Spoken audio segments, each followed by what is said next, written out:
No meio do jantar de aniversário da mãe de Pedro, na sala de estar do apartamento familiar em Lisboa, com vista para o Tejo iluminado pelas luzes da ponte 25 de Abril, Tiago ajoelhou-se de repente à frente do seu melhor amigo, tirou uma caixinha de veludo do bolso do casaco e disse com a voz firme apesar do tremor nas mãos: Pedro, casa comigo. O silêncio que se instalou foi tão denso que se ouviu o garfo da mãe cair no prato de porcelana antiga. O pai deixou o copo de vinho tinto escorregar entre os dedos e o líquido vermelho espalhou-se como uma mancha de sangue sobre a toalha branca imaculada, enquanto a irmã mais nova, Sofia, arregalava os olhos sem conseguir piscar. Pedro sentiu o coração parar por um segundo, o rosto a arder, as pernas a tremer debaixo da mesa. Ele olhou para Tiago, aquele homem que fora seu companheiro inseparável durante 10 anos inteiros, desde os bancos da universidade em Coimbra. E agora via nele não só o amigo de sempre mas o homem que acabava de transformar toda a sua vida num vórtice de pânico e de algo que se parecia perigosamente com esperança. A mãe, Dona Maria, levou as mãos à boca e murmurou: Meu Deus, isto não pode estar a acontecer, enquanto o pai, o severo engenheiro reformado António, se levantou derrompante, a cadeira a arrastar no chão de tacos com um ruído que pareceu um trovão. Tiago, estás louco? Pedro, diz alguma coisa. Isto é uma brincadeira de mau gosto. Pedro não conseguia falar, a garganta fechada, as memórias dos 10 anos de amizade a invadirem-lhe a mente como um filme acelerado, as noites a estudar juntos na residência, as viagens de mochila pela costa algarvia, os abraços consoladores quando o avô de Pedro morrera, as confidências sobre raparigas que nunca tinham sido verdadeiras. Agora tudo aquilo ganhava um novo significado, um peso que ele sempre tentara ignorar, e o pedido de Tiago acabava de abrir a porta que Pedro mantivera trancada com 7 chaves durante tanto tempo. Sofia foi a primeira a reagir de forma diferente, levantou-se devagar, os olhos brilhantes de lágrimas mas também de uma compreensão que os pais não tinham, e sussurrou: Irmão, tu e o Tiago a sério. Tiago continuava de joelhos, o anel simples de prata a brilhar sob a luz do candeeiro antigo, o olhar fixo em Pedro como se o mundo inteiro tivesse desaparecido e só existissem eles dois. Pedro sentiu o peito apertar, o medo da rejeição familiar misturava-se com uma alegria tímida que nascia no fundo do estômago, uma alegria que ele nunca permitira sentir plenamente. O pai continuou a gritar, a voz rouca de raiva e incredulidade: 10 anos a tratar-te como filho e agora isto. Um homem a pedir outro homem em casamento na minha própria casa. Pedro, levanta-te e diz que não. A mãe chorava baixinho, o lenço de renda apertado contra o peito, murmurando orações antigas que aprendera na igreja de São Vicente. Pedro finalmente conseguiu mexer-se, estendeu a mão, não para aceitar o anel mas para ajudar Tiago a levantar-se, e nesse toque simples sentiu uma corrente elétrica que confirmava tudo o que ele passara anos a negar. Pai, mãe, não é brincadeira. Eu também o amo. As palavras saíram baixas, quase inaudíveis, mas caíram na sala como pedras numa lagoa calma. O pai empalideceu, a mãe soluçou mais alto, e Sofia correu a abraçar o irmão, sussurrando ao ouvido: Eu sempre soube, Pedro. Sempre soube. Tiago apertou a mão de Pedro com força, os olhos marejados, e pela primeira vez em 10 anos os dois homens permitiram que o mundo visse o que sempre existira entre eles. A noite que deveria ser de festa transformou-se num campo de batalha emocional. O pai saiu da sala batendo a porta, a mãe ficou sentada, perdida, e Pedro e Tiago ficaram ali, de mãos dadas, no meio do caos que eles próprios tinham provocado. Tiago e Pedro saíram do apartamento pouco depois, descendo as escadas estreitas do prédio antigo do bairro Alto sem dizerem uma palavra até chegarem à rua molhada pela chuva fina de novembro. O ar frio de Lisboa entrou-lhes nos pulmões como uma bufetada de realidade. Tiago parou junto ao elétrico 28, virou-se para Pedro e perguntou baixinho: Estás arrependido de eu ter falado?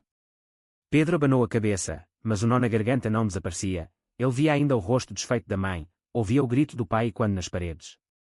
Subiram até ao mirador da Senhora do Monte, sentaram-se num banco de pedra com vista para a cidade iluminada, e aí, pela primeira vez, Tiago contou tudo, como o amor começara no 2º ano da universidade, quando Pedro o ajudara a estudar para o exame de literatura portuguesa e os olhares se demoravam mais do que o normal. Como ele se apaixonara aos poucos pela forma como Pedro ria das piadas estúpidas, pela maneira como protegia os mais novos na residência.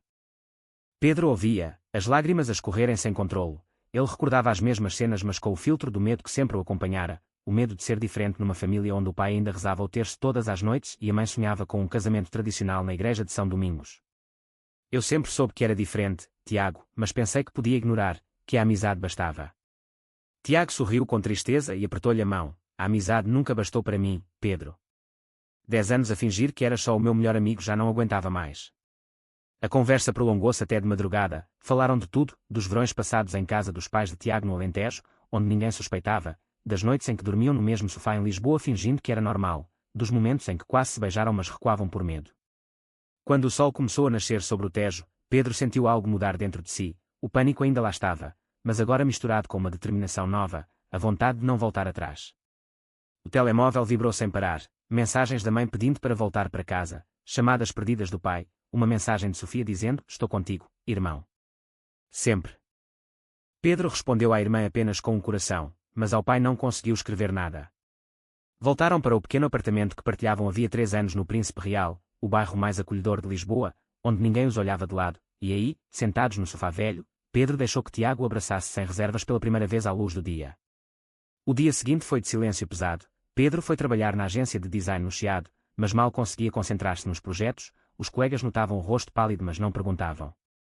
À tarde, a mãe telefonou chorando, implorando que ele voltasse ao normal, e Pedro sentiu o peito apertar como nunca.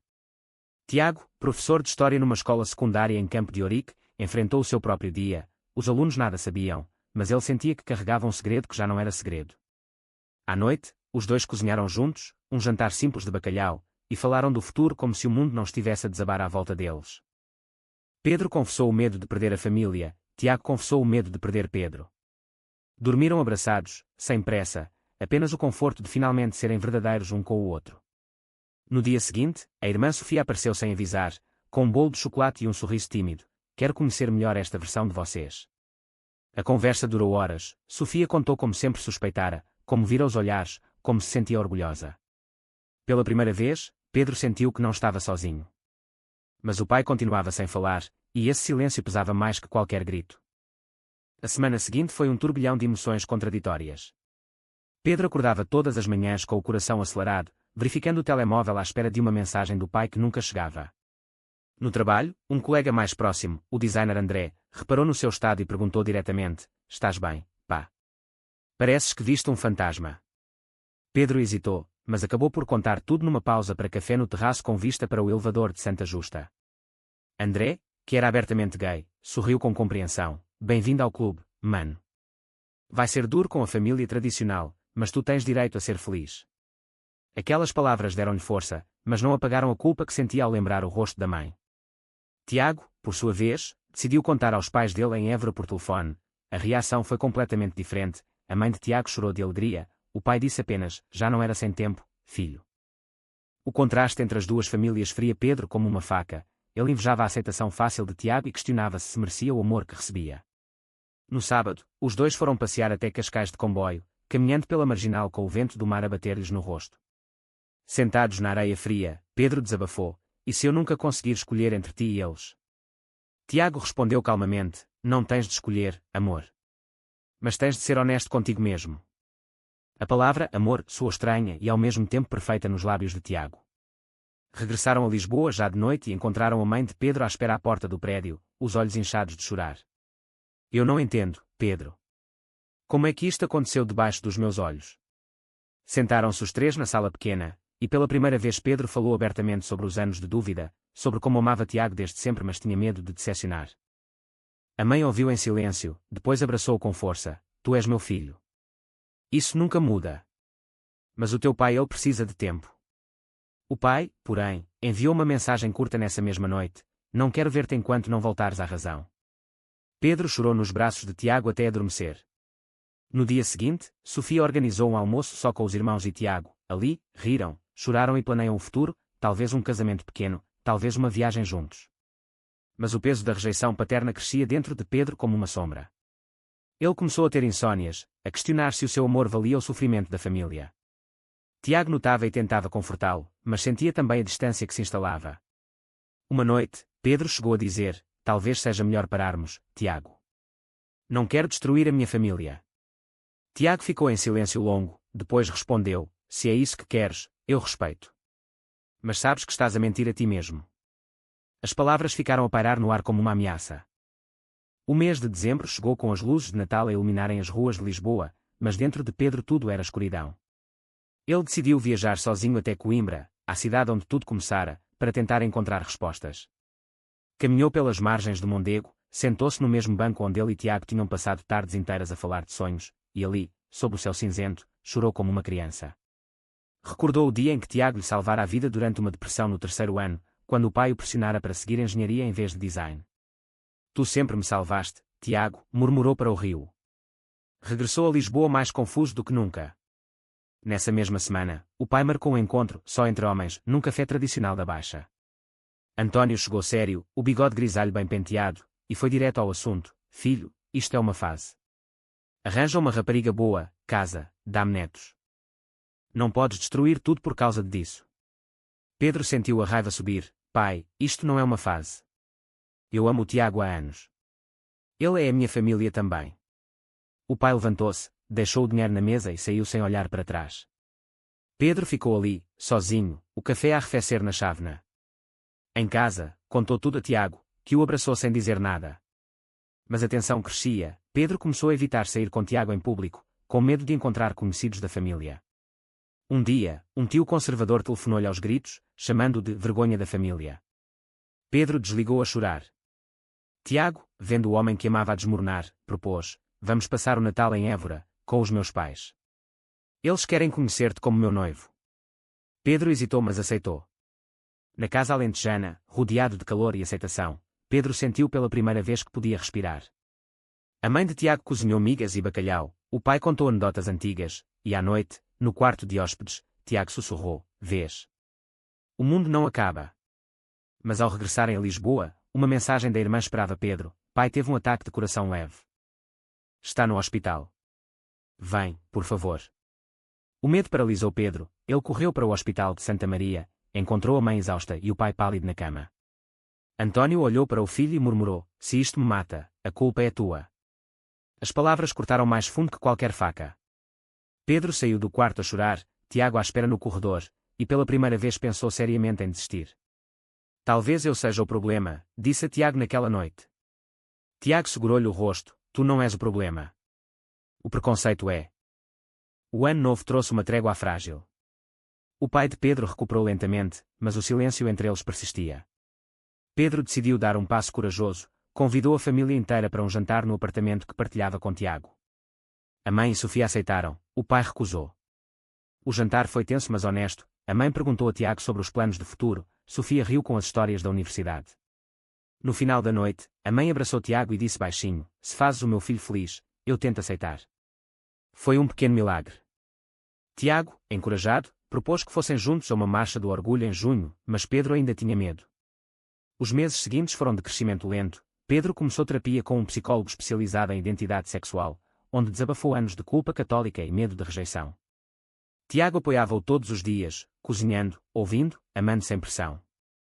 Um fim de semana em Sintra mudou tudo. Caminharam pelos jardins do Palácio da Pena, de mãos dadas pela primeira vez em público, e Pedro sentiu-se livre.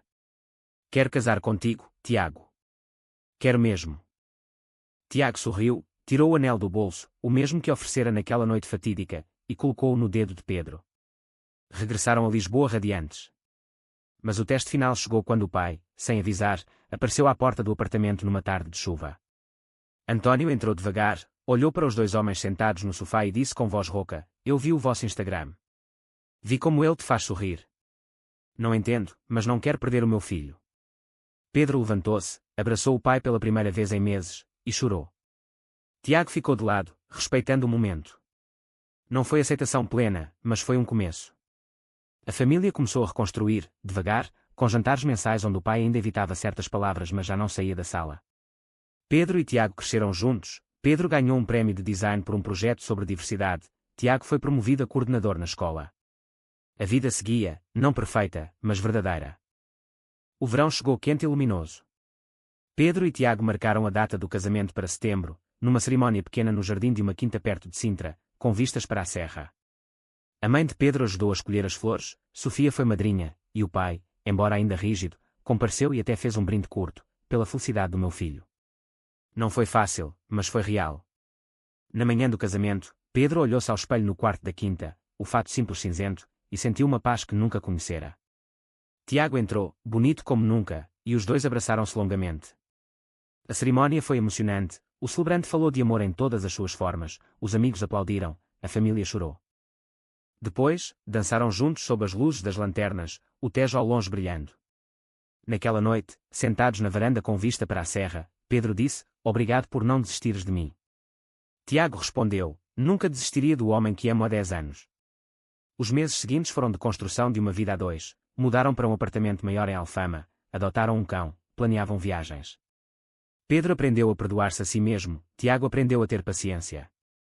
A família, pouco a pouco, integrava Tiago como genro. O pai até o convidou para ver um jogo de futebol. Não era perfeito, mas era deles.